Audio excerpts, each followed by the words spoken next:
That hurt. But too many fans out there, U.S. men's national team fans, are like way overly concerned about this. That he's going to break a leg, he's going to pull a hammy, this is going to destroy his. I don't understand what the concern there is. I understand being concerned. Okay, if you want to be concerned, fine. This is a grown kid now. I'm not a kid. I can't call him a kid. He's an actual man at this point. He's got to make he's got to take some risks in his career. Step up, yeah, absolutely. He wasn't getting much playing time at Nottingham, at Dortmund.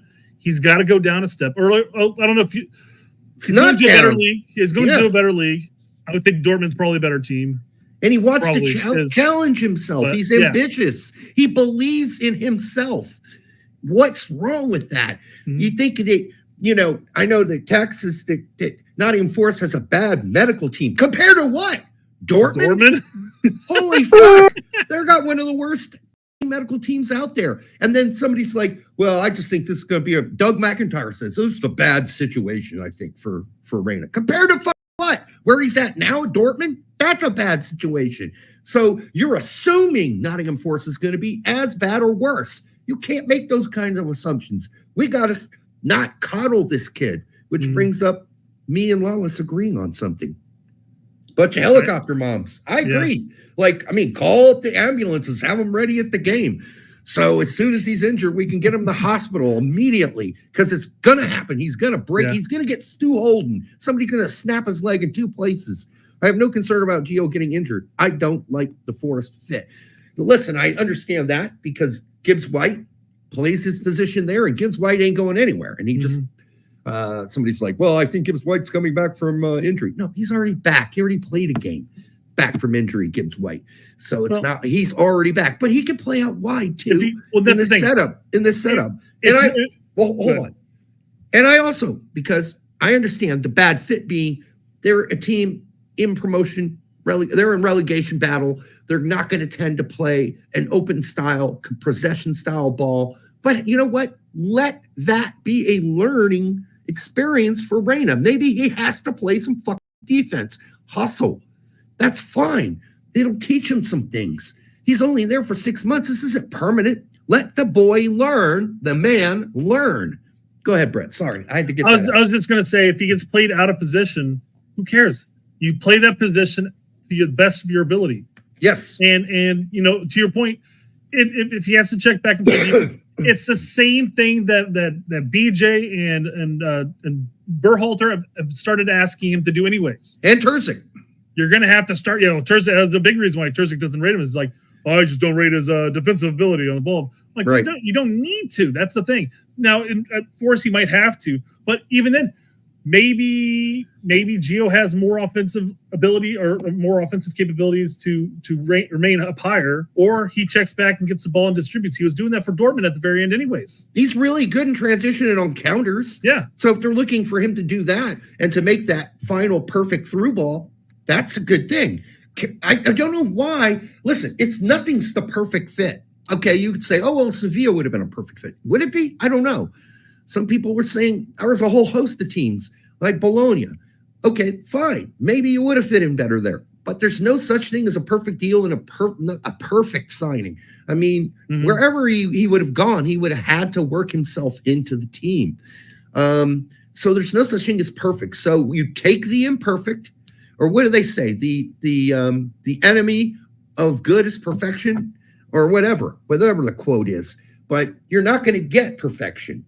But you can get good, and you can get something that challenges you as a player to get better. That he's going to see a faster pace of play.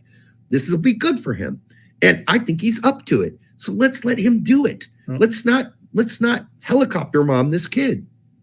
People are like, oh, he's going to go to a very physical league, and he could get injured. I'm like, he's been CONCACAFing his entire fucking life. Yeah, that's all. How much more physical do you need to get? Exactly. He got his leg broken. It broke at CONCACAF. And then they're like, oh, this guy's been injured forever. No, he hasn't. He's had a hammy. There's been 2 major injuries. Hammy. And don't call him, Tex calling him injury prone. I'm like, what the hell, dude? He went through a short span where he was pulling that same making the same injury. Yeah. Over and over again. He's been clear of it almost a year. Yep. Almost 2,000 minutes of play. He's not been injured. All right. And now we're going to be 1,800, but yeah.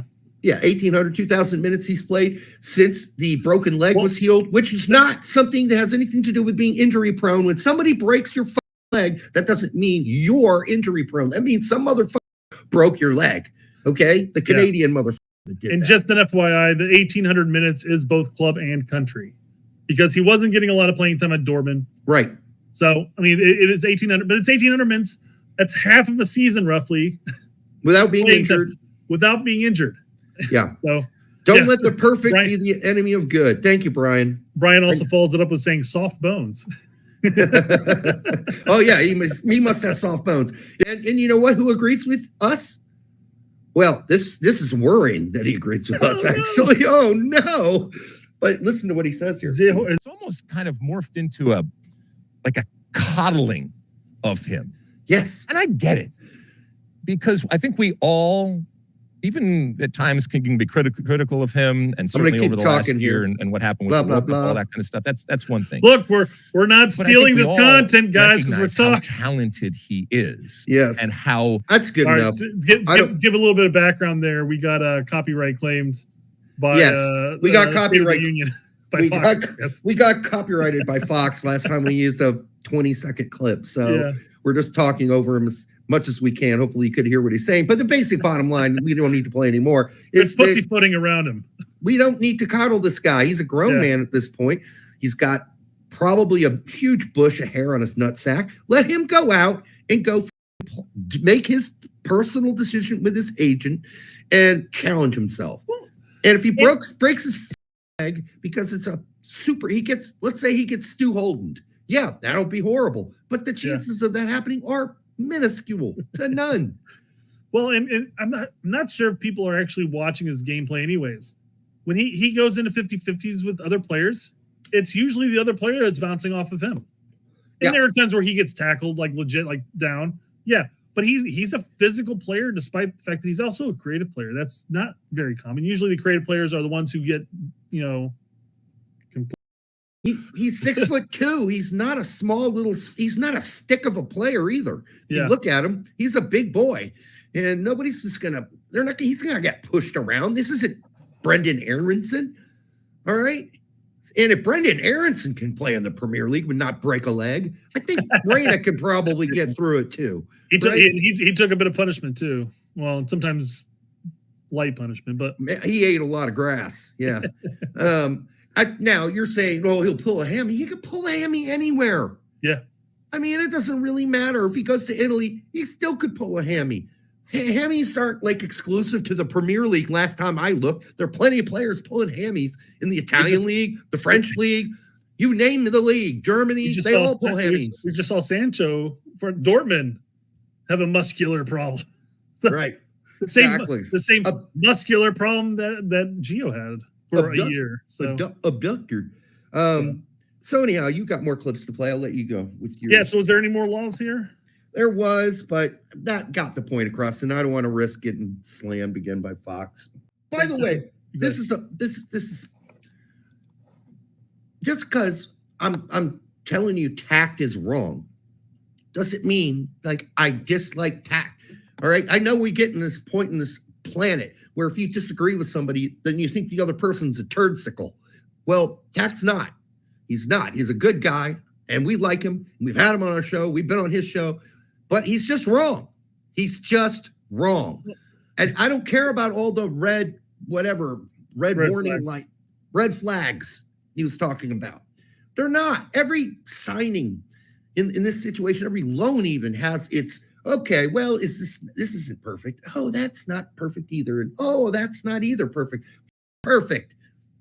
Let him challenge himself. We don't need perfect. This is a good opportunity for him to learn. For 6 months. It's 6 months. He's not stuck there for 2 years. He's stuck there for half a season.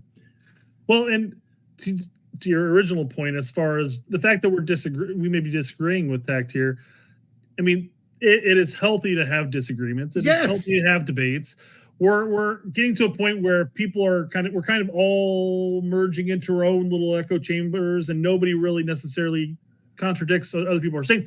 And there's a good point to this, is that a lot of us have the same thought process on a lot of things.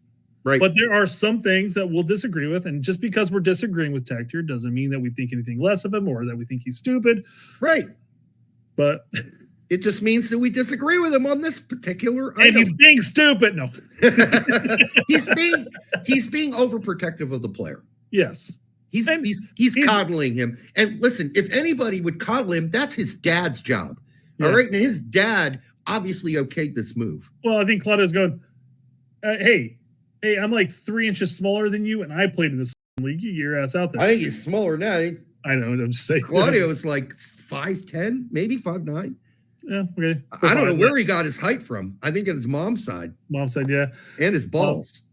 I was going to say something else here. But okay, so we're starting here at the 7 minute. This is when basically he talks about Gio being injury prone. Okay. Premier League is not a good league for injury-prone players. It's very intense, very physical. Obviously, world-class players too when it comes to talent and ability. But it's a league that is very fast-paced, very physical. And if you're injury-prone, it tends to hit you and hit you hard. Oh, God. All right. And then he compares him to Pulisic, which you can't do that. They're two totally different players. And yes, Pulisic went through a string of injuries at Chelsea.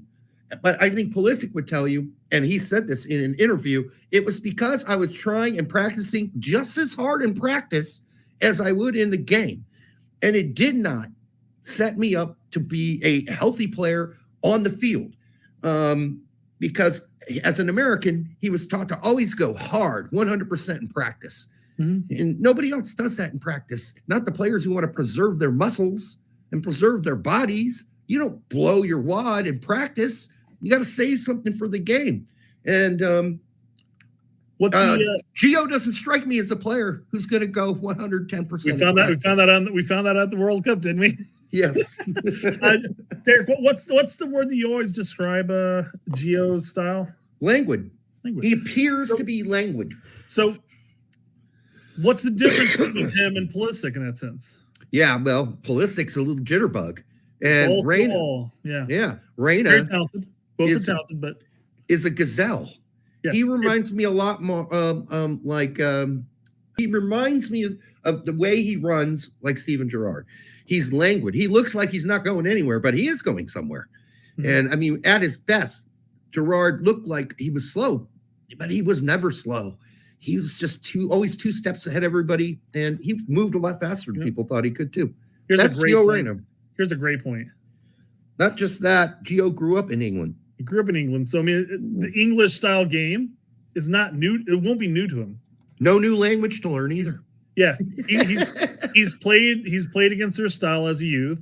I mean, of course, he left and everything like that, but he definitely grew some development in that game. So he's very familiar with how physical and fast-paced the style of that game is going to be.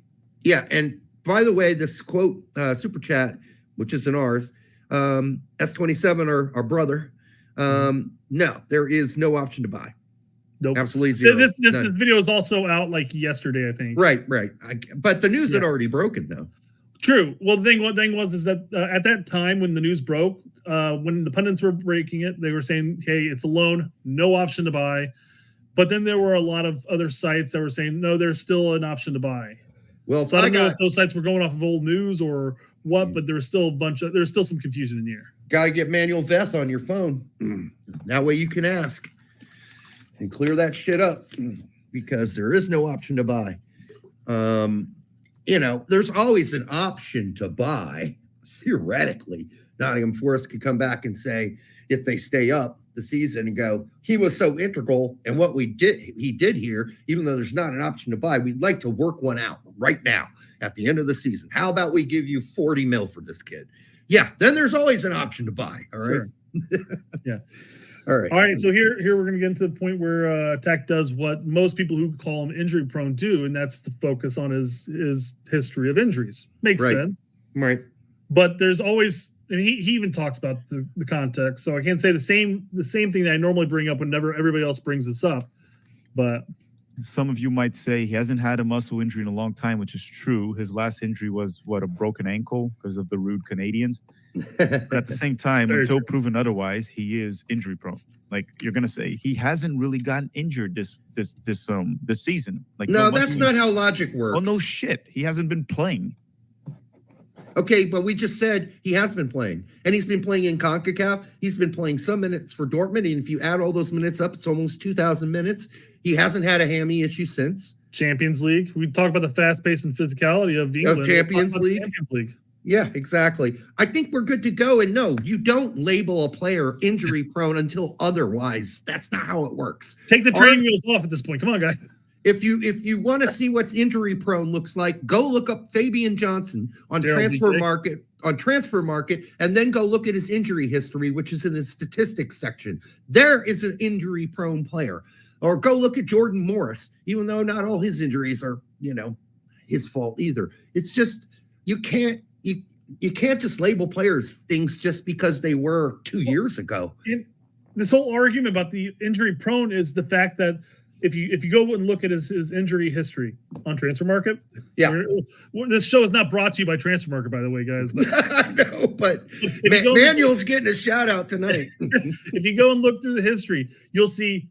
Oh, he had a muscular injury. He was out for whatever, like he had COVID, days. The flu, and then he's illness. He had a muscular injury. He's back, muscular injury, and it was continuous. But if you don't recall what happened during that time period, he was gone for an extended period of time recovering. He came back, played for like 12 minutes. He agitated his leg again, got subbed off, gone for a couple of games, had another illness. Came back, agitated again. That was the towards the end of the season when he was like breaking down in tears. Yeah, because that's got to be the most frustrating thing. You think you're good, and you go out there, and it's just like tweak. And you're like, and it's the same one over. Yeah, is this ever going to go away? Yep. Now so it was all one injury, one injury, and it was healed. It's healed. It's obviously been healed for almost 2,000 minutes now because it hasn't come back since then. You can't label that, whereas you look like somebody like Fabian Johnson. All right, he had an abductor, then he had a hammy, then he had this, then he had that. It's all different injuries, just 1,000 different things going wrong. All right, that's somebody who's injury prone. This guy had one injury that hung around for a little bit, a year, got over it. Now he's been fine for almost 2,000 minutes of play in CONCACAF, which is extremely physical, and Champions League, as well as for club. So, and FA is like 45 minutes plus against Holland in the World Cup. Pokal. Pretty quick. Yeah. That's pretty physical. Yeah, no shit. Pokal's pretty physical. Derek hates Fabian Johnson. No. I don't. I loved him as a player. I just use him as an example of somebody who is injury prone. Although he was somehow baffled in the German press about why no MLS teams wanted him. That was hilarious. For your salary? No. Exactly. And the money he wanted to go to MLS with his injury record, it was hilarious. No. All right. I don't think us covering this is going to change many people's minds as far as the injury prone thing. I just wanted to get it. We want to get it back out there for like the third or fourth episode in a row that the injury prone topic is kind of silly. It is. And well, listen, I mean, I guess everybody has different thoughts about where's the line? Is your line an injury prone, a player who had one hammy injury that hung around for a while and then got a broken leg, and then he got COVID, and then he had the flu? Is that injury prone? If that's injury prone to you, then it can be injury prone. Okay, that's fine. But not in my long-standing watching of and tracking American players, especially with some of the ones I've tracked over my history, like Josh Gott, like Mr. Hip Injury. Listen, there's just so many players that are injury prone and were in their career. That's injury prone to me. This is not injury prone. This is just what happens to every player. Look how many players are injured on Dortmund right now. There are 10 players on the injury list. Are you going to say that Royce is injury prone because he's had 3 injuries in the last 5 years? Is that injury prone to you? I mean, where are we drawing the line at what we call injury prone? Or what is a natural state of a player? Like every player outside of a handful of them are injured throughout a season. And they miss a couple games a season. Every player does that. If they do that 3 seasons in a row and they miss a total of 8, 9 games in 3 seasons, is that injury prone? I don't know. You get to draw your own line. You get to be you. I just happen to disagree with the way it's framed here. And that's all. It's not personal, obviously. Well, because we love Dak. But I mean, would we be having this argument? Let's say if Gio never came back and agitated again twice until it was finally healed. What if he were just gone that entire time period? It's still the same amount of days, same amount of games missed. Let's just say he missed those couple games that he was back and re-injured himself. If he was just gone in that one long stretch, would we be sitting here saying, oh, he's injury prone? Or we'd say he's recovered from an injury. Exactly.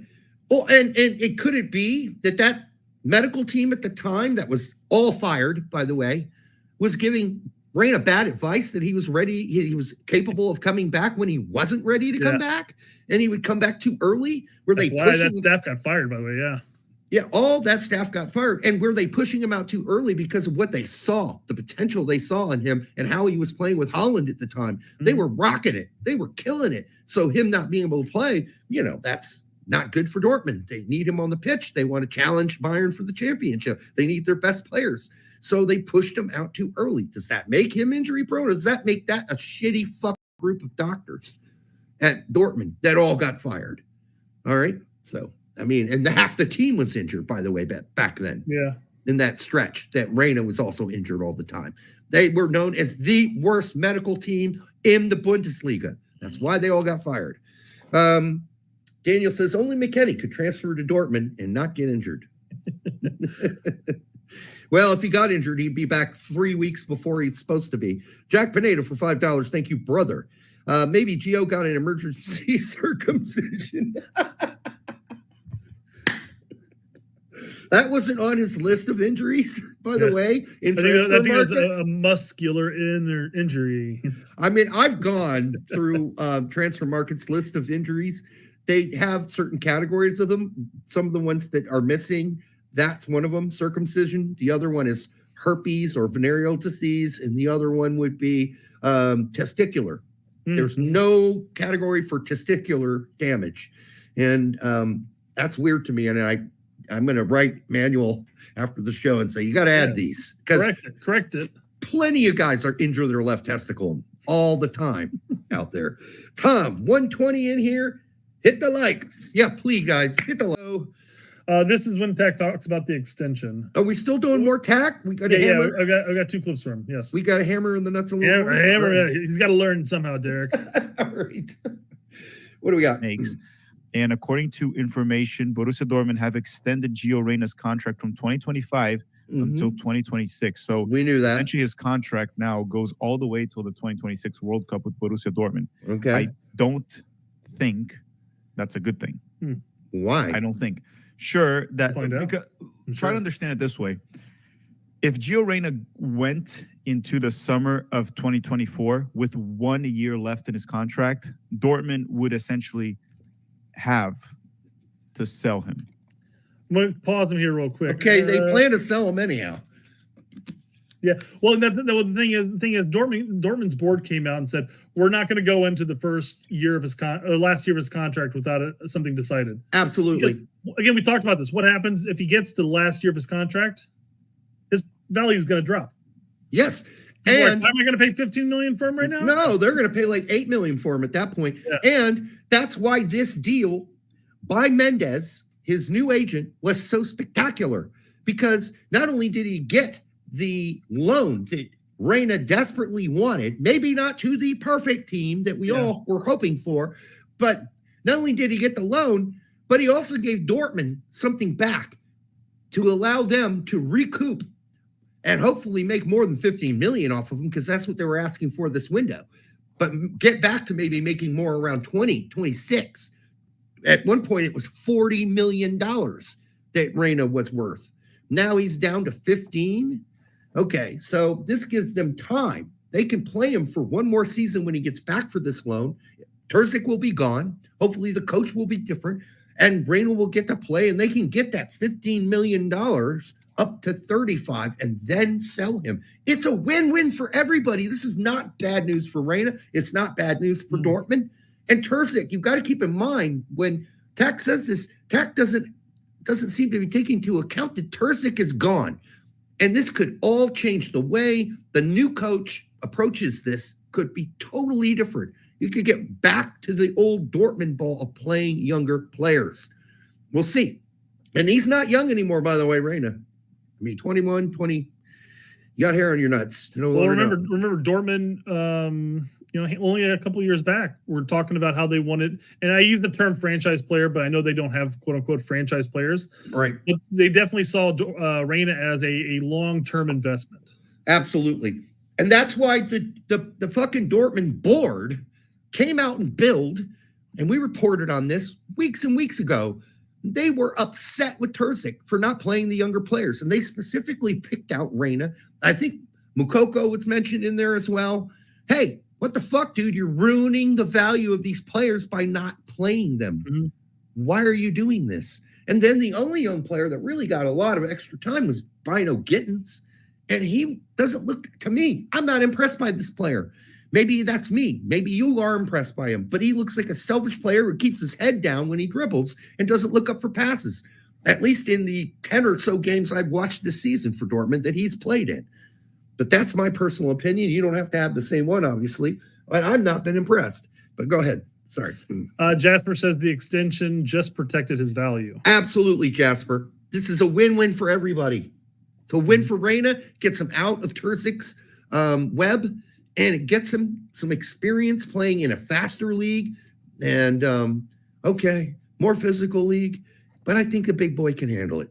He's not 5'8". He's a 6'2" grown boy. He doesn't get pushed around. I don't know if you noticed this. He's not on the floor every 5 seconds like Brendan Aronson. All right. He rarely is on the floor. Rarely. Very rarely. Oh, you got more quotes.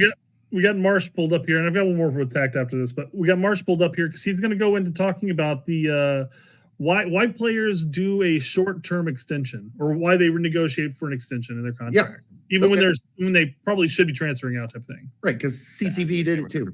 Yep. So in Leipzig, a lot of times when players would resign, it was to introduce a buyout clause into their contract. Yeah.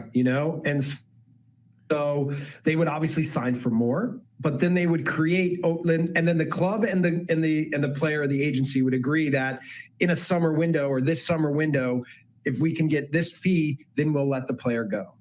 So that, because a lot of times, like Carter Vickers may not have a buyout clause, in which case he doesn't have the flexibility that he would like to have to choose exactly where he wants to go and win. Amen. So, sometimes those contracts get negotiated so that it's a win-win for both sides. And I've seen I just said that. So I haven't watched this, so I'm glad you brought it up. But he explains it perfectly. Yeah. I mean, he's obviously he's got the experience in the field to know how some of these things, the inner workings of why, because a lot of people are sitting there going like, well, Gio wants out. He wants to get transferred away. Why would he sign an extension? We said the same thing about Guti. Why would he sign a 2-year extension? And I think ultimately that was just so that way Chicago can rack up his value, play him, hopefully have a breakout season, and sell him for a shit ton. But do Emma's second contract with CCV, you're getting a buyout clause in there. And I'm absolutely 100% sure that Mendes got a buyout clause for Reyna into that new contract. Yeah. So Jesse may not get everything right when we watch his show, like certain players that he loves that used to play center back for him, but he does get this right. Yeah. He gets this right. And this isn't even a disagreement by any means with him on this front, but he talks about Forrest picking up his salary. Well, he's right about this. 25. No, he 100% is right. I'm just gonna. One reason I want to bring this up is because of some of the other news that we talked about in previous shows. 2, for a Premier League team, 1 million euros is not a lot of money. Oh, it's Brian. Almost nothing for them these days. That's right. It's really true. not. It's really not. The only thing I would say about this And I mean, we talked about this a couple shows back, is the whole fair play issue that they're going through and whether or not they're going to get docked points for that. But they're happy to bring in other goalkeepers and stuff like that. So maybe this isn't necessarily, this is the big old nothing burger. They don't seem to be, I don't know. They don't seem to be really concerned about it because I think they pretty much think they're going to stay up this season. So, although Luton just won and they're out of the bottom three, which is shocking. But the other thing that he brings up here, Tack does, is, Nuno, the coach of Nottingham Forest, the manager, has the same agent as Reyna. And his concern, or one of his red flags, was maybe this is just a last-second deal done and that Nuno doesn't even really want him. But he took him because they have the same agent. And, okay, that's speaking pretty lowly of Nuno. Nuno is a really good manager. What he did at Wolves was pretty goddamn impressive. Now, I thought he got booted too quick when things were starting to go south when he was there. But I think he's a quality manager, and I also think that Nuno is the kind of guy who wants to transform the way Nottingham Forest plays, regardless of the fact that they're in, what people call the relegation threat zone. I don't think they're that bad. I don't think they're going to be relegated. So I think they'll stay up. I think they got the players to do it. You got Gibbs White. You got other players on there that should keep you up. The quality on that team. Now, the defense is a little worrying and concerning, and Matt Turner's goalkeeping, we won't have to worry about going forward, I don't think. I think we will see Matt's Sells start almost immediately and Turner benched. And then you still got Wayne Hennessy if you really fall apart. I don't even know where Vladimos went, but... All right, so this is, let me just pull it up here, Forest Fan TV. Okay. I've actually watched a couple of his videos. I've never watched it. I'll have to tune in. So he talks about how Nuno's actually wanted Gio. And this is only a second clip. I basically just ruined the clip here, but that's good news to hear. Was one that Nuno wanted from the off. Nuno was really keen on Reyna to become a Forest player. Okay, well that's I mean he thinks that. I don't know if he has Nuno's phone number, but apparently somewhere Nuno's let it be known that it's unlike when the Pulisic was signed to Chelsea and the manager there currently at the time said, I never asked for this player. I don't even know who he is. Remember that? Yeah. Brian, yeah. I don't know if you're the one who shared this with me or not. I definitely got tagged on Twitter about it. Good job, Brian. Hey, and you can't, we agree. He's going to play. So I don't think it has anything to do with the money, though. I just think that Nuno is a smart manager and knows how to work this kid. I can't stop calling him a kid. He's not a kid anymore. He's a kid to us. I'm going to start calling him the dude. They're going to work the languid dude into this lineup. He will figure out a way to do it. Okay? But what's happened is the talks with Sevilla broke down. And after that, basically, Reyna was fully hell-bent and set that coming to the Premier League and Nottingham Forest was going to be his choice. He's flying in today for a medical. Basically things broke down. So, I mean, the talks of him possibly going to Sevilla was definitely there. And much like other talks, did they break down because of what Dortmund was asking at the time? Well, I feel like if the whole just alone no buyout clause, no buyout option, I mean, I feel like maybe Sevilla would have been at that. Hemphill, that fan is not a real Forest fan. Ooh, sounding like there's some personal shit going down here. Cartoon is going to change reviewing this hack. This Forest hater. I don't know. It came up. I like some of the things he said about this, but I have no idea what the backstory is by any of this. But, this is his version of the front four. Maybe not necessarily starting this weekend, but moving forward. Okay. Turner. Just think about this. Reyna, Elanga, Morgan Gibbs-White, Taiwo as your front four. How do you guys feel about that? I'm jizzing all over. I don't think he's going to start right away, but it's nice of him to say that. I just don't think he's going to start. I don't know if he's necessarily saying he's going to start either. I'm just saying that's the front four that he's going to go with.